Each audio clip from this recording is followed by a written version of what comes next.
PDIP puji Heru Budi eksekusi Sodetan Ciliwung yang mangkrak selama 5 tahun.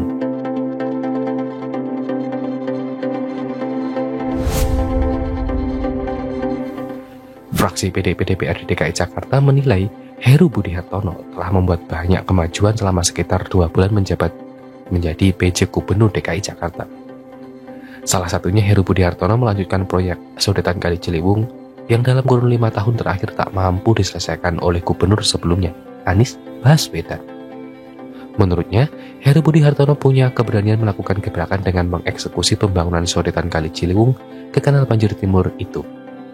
Mungkin diperkirakan selambat-lambatnya, pertengahan 2023 ini akan sudah connect.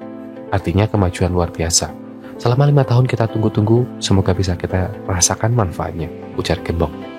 Gembong mengakui masalah banjir Jakarta tidak mungkin dapat diselesaikan dalam waktu sebentar. Namun kata Gembong, Heru Budi Hartono telah mengambil langkah bijak.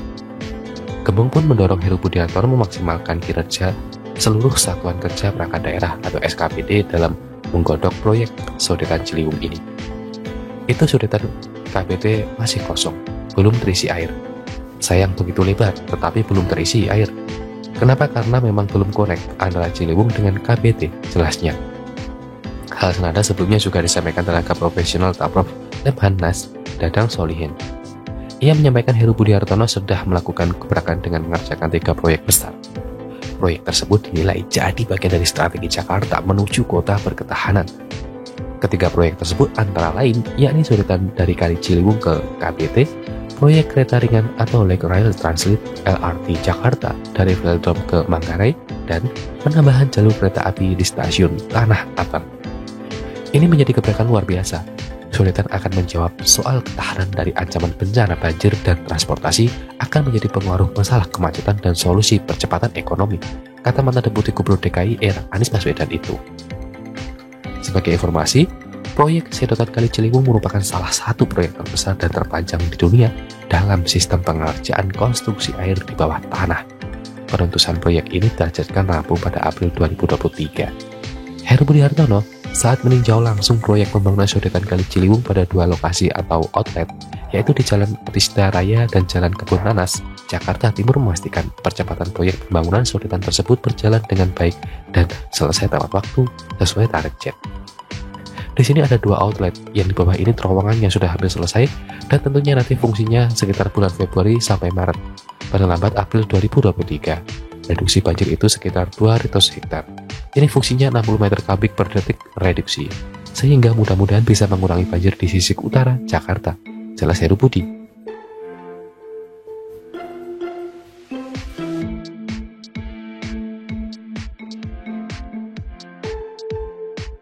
Heru Budi resmikan ruang KIE kebencanaan pertama dengan teknologi virtual reality.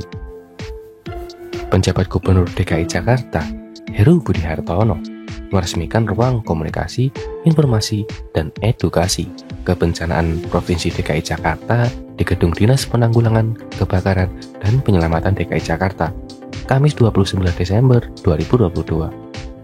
Heru mengatakan, ruang KIE kebencanaan ini merupakan salah satu pusat literasi kebencanaan di Jakarta yang menjadi bentuk nyata inovasi pelayanan publik mengenai pelayanan pencegahan dan kesiapsiagaan terhadap bencana.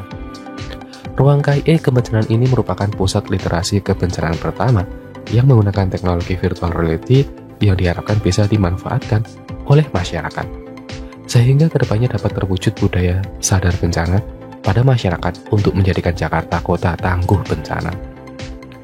Heru juga meminta agar keberadaan ruang KIE kebencanaan ini disosialisasikan kepada seluruh masyarakat, karena penanggulangan bencana itu harus dimulai dari diri kita sendiri, kata Heru Budi di Gedung Dinas Penanggulangan Kebakaran dan Penyelamatan DKI Jakarta. Deputi Sistem dan Strategi Badan Nasional Penanggulangan Bencana, Raditya Jati, memberikan apresiasi atas hadirnya ruang KIE kebencanaan ini. Selamat, ini adalah motivasi suatu inovasi yang arahnya menjadi bangsa kita menuju bangsa yang tangguh terhadap bencana. Salah satu lompatan yang harus kita lakukan dengan edukasi dan literasi kebencanaan, kata Raditya.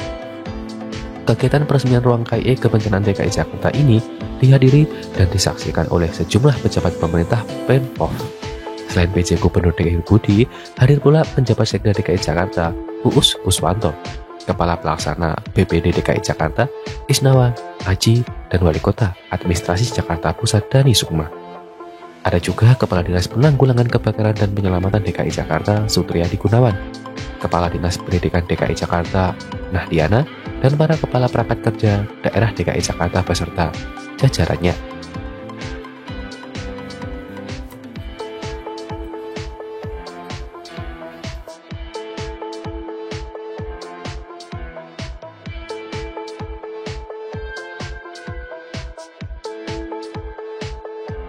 Heru Budi janji bangun kembali rumah warga Mampang Perapatan yang terbakar. Kami bantu semampunya. Penjabat PJ Gubernur DKI Jakarta, Heru Budi Hartono berjanji, Pemprov DKI Jakarta bakal membangun kembali rumah warga yang terdampak kebakaran di Mampang Perapatan, Jakarta Selatan. Ia pun telah koordinasi dengan penjabat Sekretaris Daerah DKI Jakarta, Uus Kuswanto, dan Wali Kota Jakarta Selatan, Munjirin perihal rencana ini. Sudah dikomunikasikan dengan Pak Sekda, kemarin sudah saya minta untuk didata dulu. Pak Wali Kota Jaksel, ujar Heru di Balai Kota DKI Jakarta. Mantan Wali Kota Jakarta Utara ini pun menegaskan, hal ini merupakan komitmen Pemprov DKI Jakarta dalam membantu warga yang tengah dilanda musibah. Ya semampu Pemda DKI pasti akan memperhatikan itu, ujarnya. Sebagai informasi, sebanyak 543 jiwa warga Mampang Perapatan terpaksa mengungsi imbas kebakaran besar yang melanda pada Senin 26 Desember 2022 malam.